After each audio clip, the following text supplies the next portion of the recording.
belief of naturalism, a naturalist is like basically everything is kind of confined to and limited to the natural world.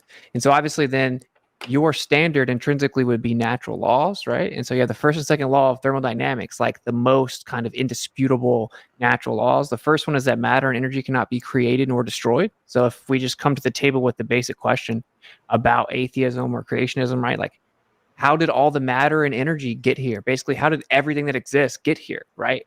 If it can't be created or destroyed, how did all the matter and energy in the universe get here? Option A is it was created, which means, I mean, that doesn't make sense. That violates the first law. Or it was always here, right? There's really no other option. And so the atheist could say, oh, well, it's just always been here. Why couldn't it always be here?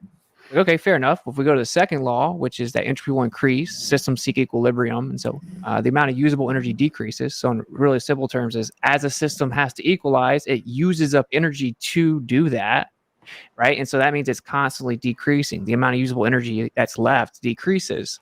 And so that means it has decreasing from a beginning point, right? Because obviously you can't just regress forever. Like, and so to quote Stephen Hawking, who quoted Arthur Eddington, obviously, you can have any type of theory that maybe doesn't work at first, but if it goes against the second law, then you're done. It has to work with the second law.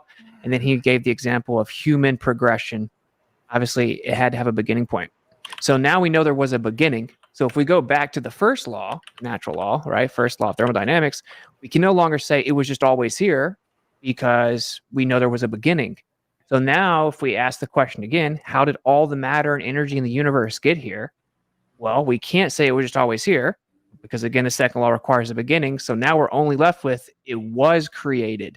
Okay. So what that means is it violated the first law of thermodynamics. So now it needs to be attributed to a force, right? That isn't limited to natural law, i.e. supernatural. That's the definition of supernatural. So we need an external supernatural force. So also not limited to time. So eternal, external, supernatural force that created the matter and energy. And so then the final question here is, well, what's the antecedent? What's the necessary antecedent for creation? The answer is creator. So atheism is not tenable